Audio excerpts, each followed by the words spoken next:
Yes.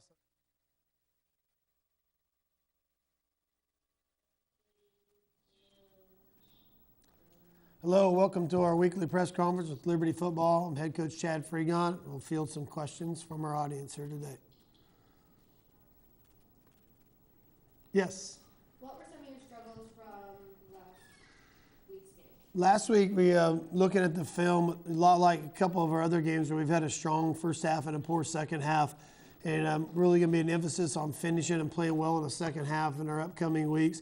A game we were in at halftime and then made some mistakes, whether it be turnovers or had some trouble with snaps this past week in the second half that put our defense in some bad positions and took away some scoring opportunities for our offense and could have changed the outcome of the game. So those are some of the same things we've battled this year that hopefully we can put behind us and keep getting better on as we move through this season. Yes.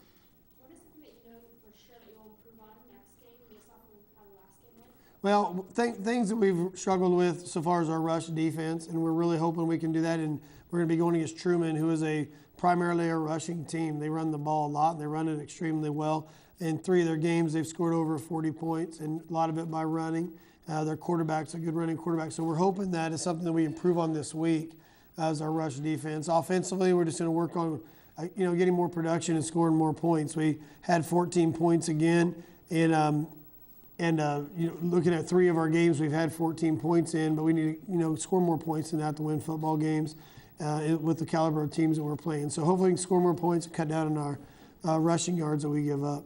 Yes. What do you think you can try and take away from this upcoming Friday? Like, what can you do that they can as well and kind of take advantage of it? Well, I think when you look at their strengths, like I mentioned earlier, they are a running football team. Truman is, and they run very well. Their coach is a very successful coach, a coach in Kansas and won a lot of titles for many years. And he runs the same offense, and they're executing it extremely well. So that'll be something, just like in any football team, when you go into a game, you try to take away what they do well. We're going to, hopefully be able to do that. And, and then looking offensively, just take what they give us. And we feel like we're a balanced offensive team in terms of run pass.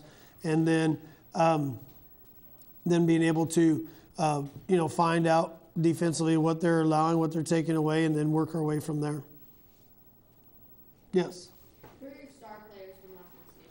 Well, I think when you look at, we had, another better passing attack than we've had in the past. And a couple different players that stepped up. Chris Valencia had a big run that got us down to set up our first score.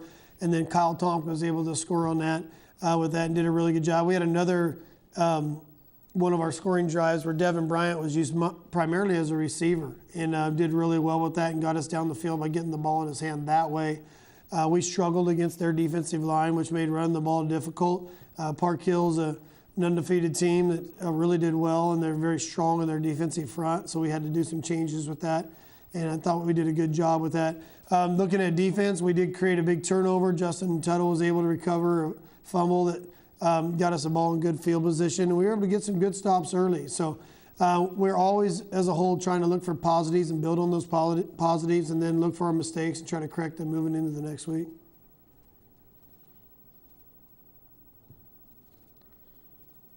Yes? What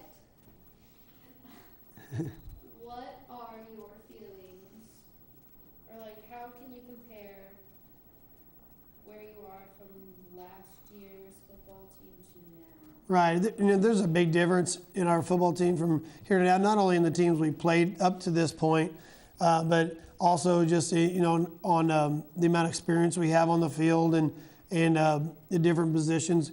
We feel like we're definitely getting better at some positions as we've been through this rough 4-game stretch that came into our season.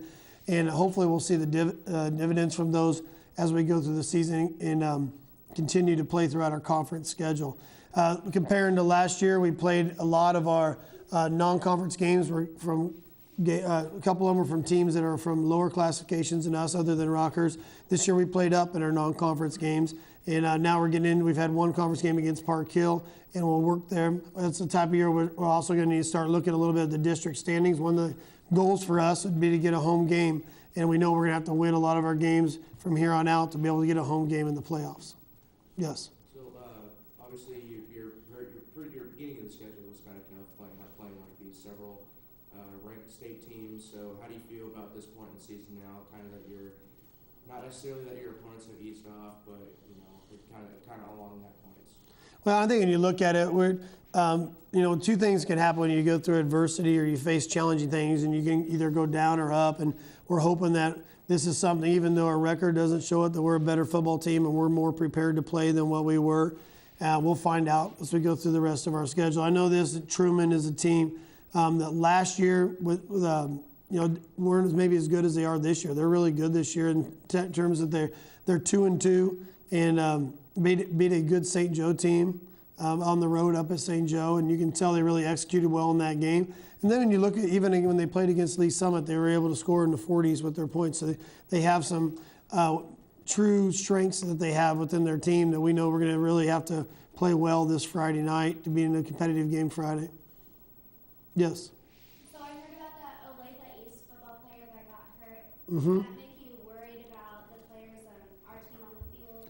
Yeah, I think when you look at, there was a player injured at Olathe East that had some surgery done and some type of head trauma. I saw it on the news and read a little bit about that. And I think that's with football and really with any sports, there's always that risk of injury that's kind of scary. The good thing is our trainers and really the state has a protocol that people have to go through to really make sure that they're not, if they have a head injury, that they're all better and clear to be able to go back to play. So as a coach, it's nice that there are those rules that you have to follow and those regulations, so they're never putting a player in harm's way when they go out on the field. You know they're safe and cleared and able to go. Yes, Craig. Is it true that Aaron Kelly's cleared to play this Friday? Yeah, Aaron Kelly suffered really it was more of a neck than a head injury a couple of weeks ago, and about 3 weeks ago. And he is cleared now to come back for some conditioning and things like that. He'll work his way back into contact if the symptoms don't return. So he's somebody that we're excited to have back on our defense and somebody that can help us as we move down our schedule. All right, I'd like to thank you all for coming today to our press conference. Thank you.